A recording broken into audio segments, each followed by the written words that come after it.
Welcome to the Renaissance spirit. Salve, my noble friends and esteemed citizens. It is I, Marcus Tullius Cicero, who once stood as the guardian of the Roman Republic, compelled to speak truth to the corrupt. Today, I am roused once more by the specter of a man who, like Catiline or Caesar in my time, threatens the foundation of a great republic.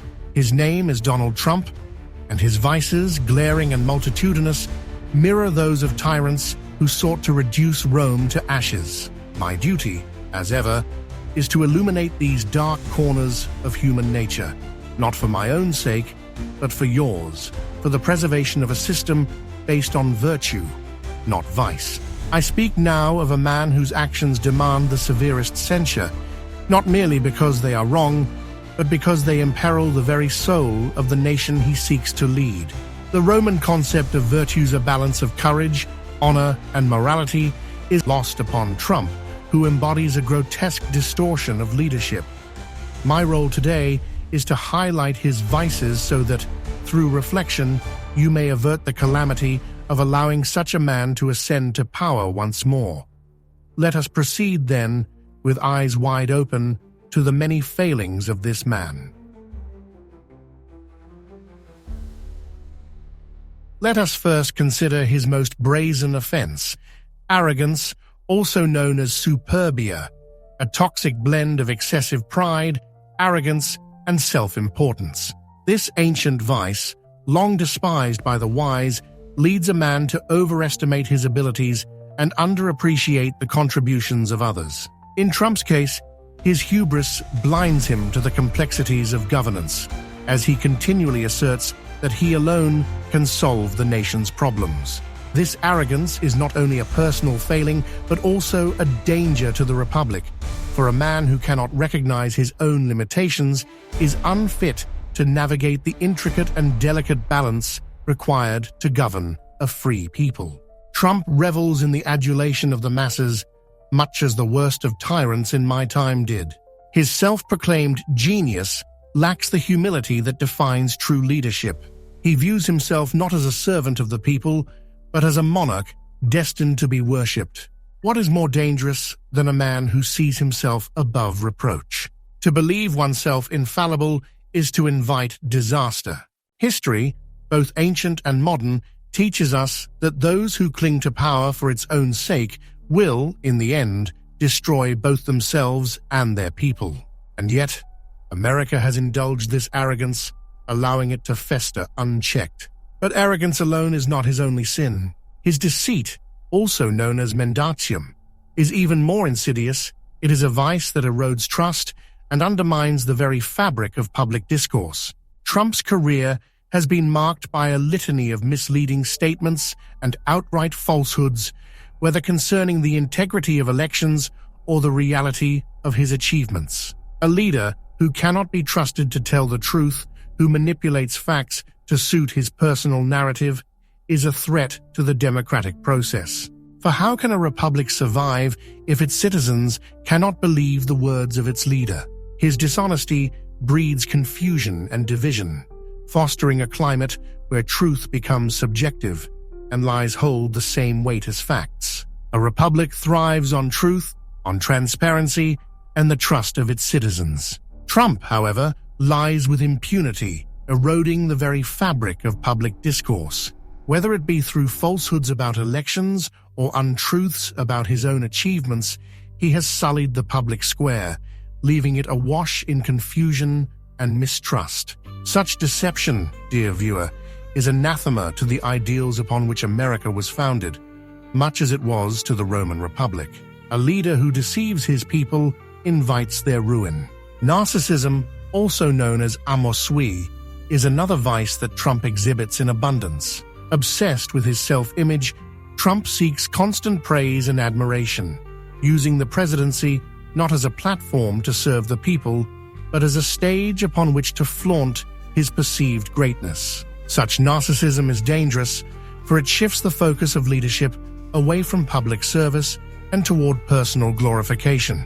Trump's every decision is motivated not by the good of the nation, but by how it will reflect upon him. A man so consumed with himself cannot be expected to prioritize the welfare of the people.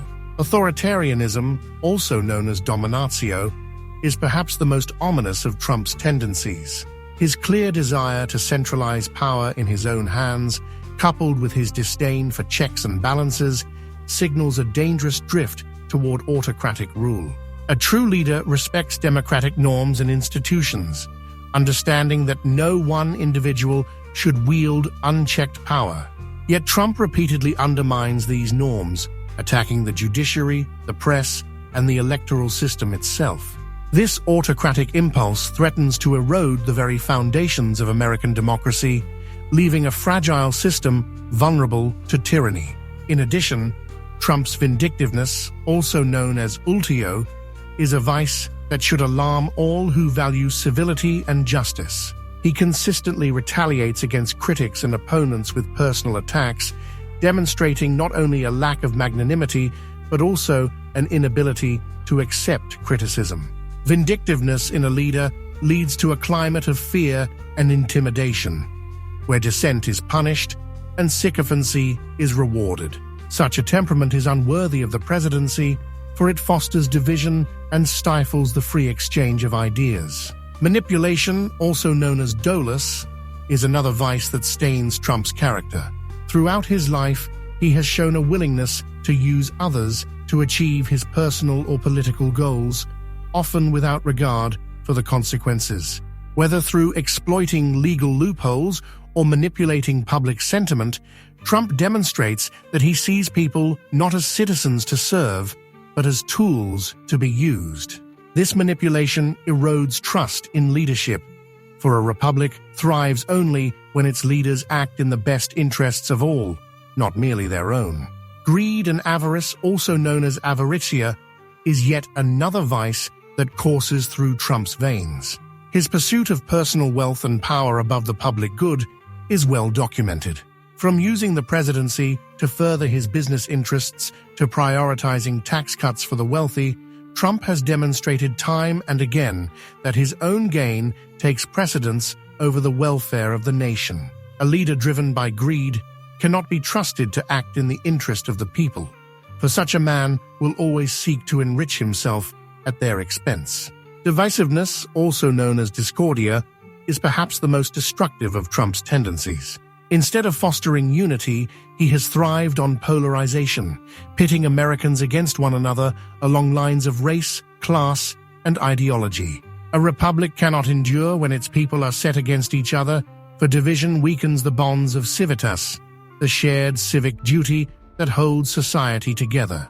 Trump's divisiveness has created a climate of hostility where compromise is impossible and animosity reigns. Such division weakens the very fabric of the republic. Intemperance, also known as intemperantia, or the lack of self-control, is evident in Trump's speech and behavior. His inflammatory remarks and impulsive decisions show a man governed not by reason, but by emotion.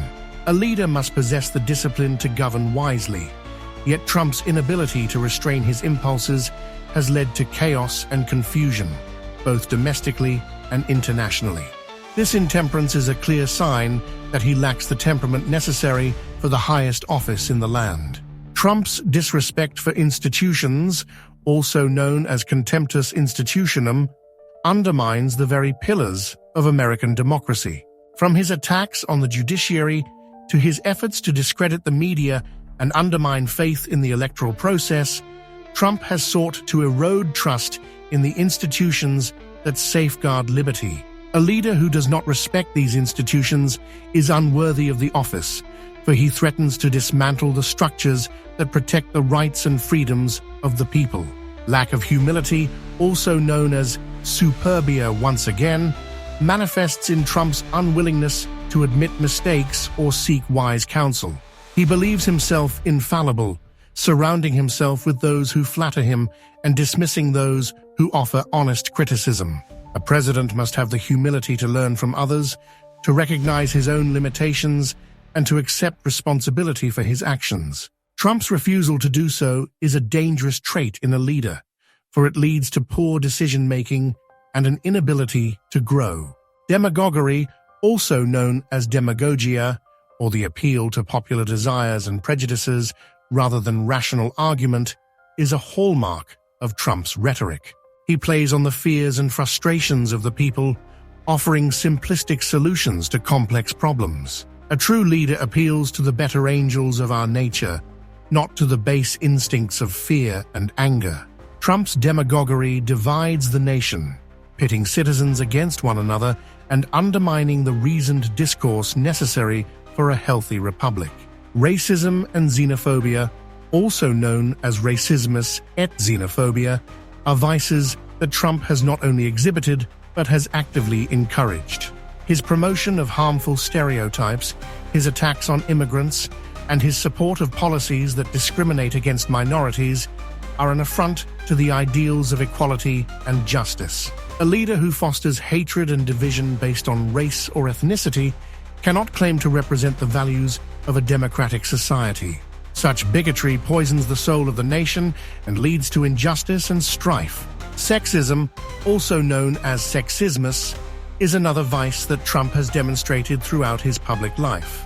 His degrading comments about women, his promotion of a culture of misogyny, and his treatment of female critics show a man who does not respect half of the population he seeks to lead. A president must represent all citizens.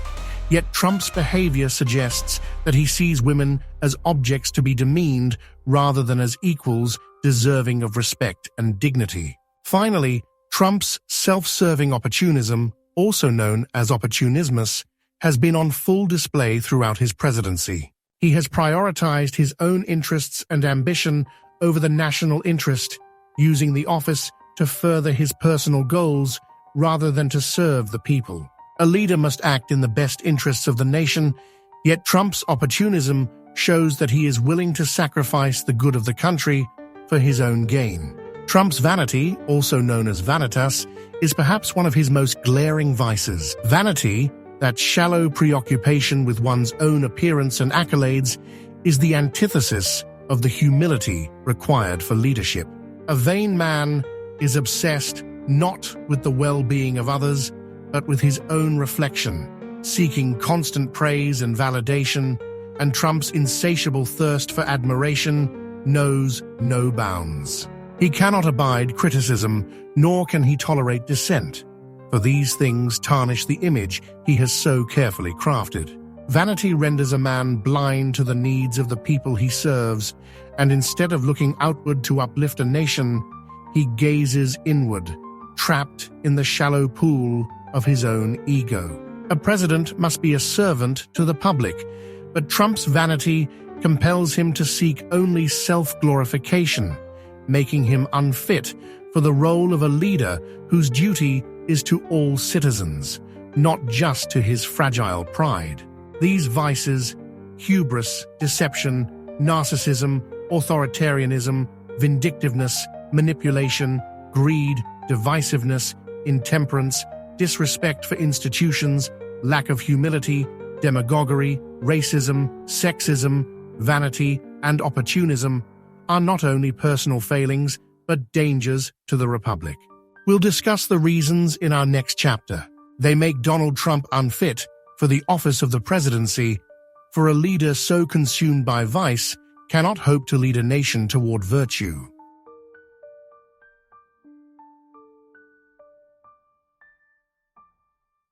Why, you ask, should these vices disqualify Trump from the highest office? The answer is simple.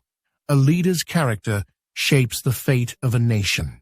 The arrogance of one man fosters division. His lies create a culture of distrust. His greed stifles the pursuit of the common good. What America needs now is a leader who embodies the virtues of wisdom, also known as sapientia, and justice, also known as justitia. Yet Trump, who defies these principles, only furthers the decay of democratic values. His actions, akin to those of the worst demagogues of Roman history, foreshadow not a bright future for America, but a descent into chaos.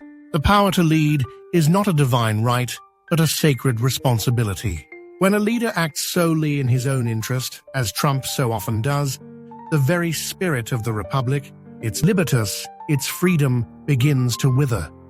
Trump has not only indulged in personal corruption, he has made it a spectacle, poisoning the well of public trust.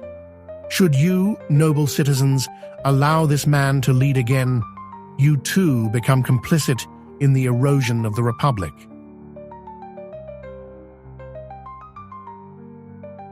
In Kamala Harris, we see the antithesis of Trump's vices. Where he sows division, she seeks unity. Where Trump exploits fear, Harris promotes compassion, also known as clementia, a virtue revered in Rome as the highest form of leadership. Her service is marked by integrity, her career unblemished by the greed that taints Trump's every action. Harris embodies the spirit of civic duty, also known as officium, something America so desperately needs at this critical juncture. Let us not be deceived. Leadership is not a spectacle. It is a burden borne for the good of the people. Harris, with her record of public service, reflects the qualities necessary to lead a nation toward justice and equity. She understands the value of truth, the need for fairness, and the importance of nurturing the bonds that unite a republic. She is the leader America deserves. America deserves the embodiment of virtues in contrast to Trump's debasement of office.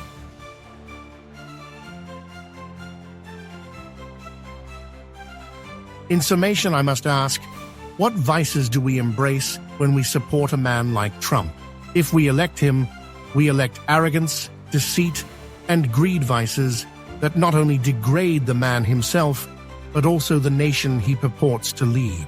By aligning with such corruption, we betray the very ideals that form the cornerstone of democracy. To support Trump is to deny the possibility of a just and equitable future, to cling to a leader whose failings are glaring and whose impact will be lasting. But there is another path, one lit by the virtues of Kamala Harris: Justitia, Clementia, and Sapientia. She offers a vision of a future where leadership is guided by principle rather than personal gain, by service rather than self-interest. This is the choice you face, citizens of America: a return to tyranny or the embrace of virtue. I urge you to choose wisely. Thank you for watching. Our channel, known as the Renaissance Spirit, is dedicated to the pursuits of a just, equitable, and humanitarian world, and how and why we all need to be the solution to the issues facing us today. Video topics encompass areas including news, analysis, history, politics, religion, personal development, society, culture, social and environmental justice, and other topics of liberal arts and sciences, including ancient Rome and the Roman Empire, which is a great comparison and contrast of the modern world. Topics perfect for the true modern and egalitarian polymath, a person with an open mind and the thirst for truth in its many forms and disciplines, a journey through knowledge, reason, and time. The Renaissance ushered in a golden age and the pursuit of knowledge. Knowledge both lost to time and yet to be discovered. It gave birth to the Enlightenment and the age of reason and the age of humanism. Embracing truth, knowledge, and an understanding and compassion for humanity and our shared history opens up the world to each of us, individually and collectively, enhancing our stewardship of the earth and our relationships with one another. Living the Renaissance spirit means engaging with history not as a distant past, but as a living dialogue, constantly informing and enriching our present. And the Renaissance spirit is a reminder of our dialogue with the future, our progeny and posterity, our legacy. Will we grant them a future free from fear of climate change and tales of the end of democracy? Will they admonish us for our sins and omissions, or will they remember us fondly as saviors of humanity and the natural world? Please take the quiz next to see if you're a Renaissance spirit. The Renaissance spirit, more than just a philosophy or style, but a style for living, learning, growing, and thinking. Please subscribe, turn on notifications, and share. If you're looking to explore and experience life in the steps of the true masters of the Renaissance and free thinkers throughout our past, present, and future, check out my other videos on the Roman virtues, as well as my dialogues with the modern world. So, dear traveler through time, let us continue this journey together, finding inspiration in the stories of those who came before us and those who come next, and forging a future guided by equality, wisdom, and compassion. Vive Renaissance Spiritus. History has not died, only our understanding of it. Until next time, peace. And remember to vote on Tuesday, November 5th. Your democracy is counting on your participation, engagement, reason, and compassion. Thank you.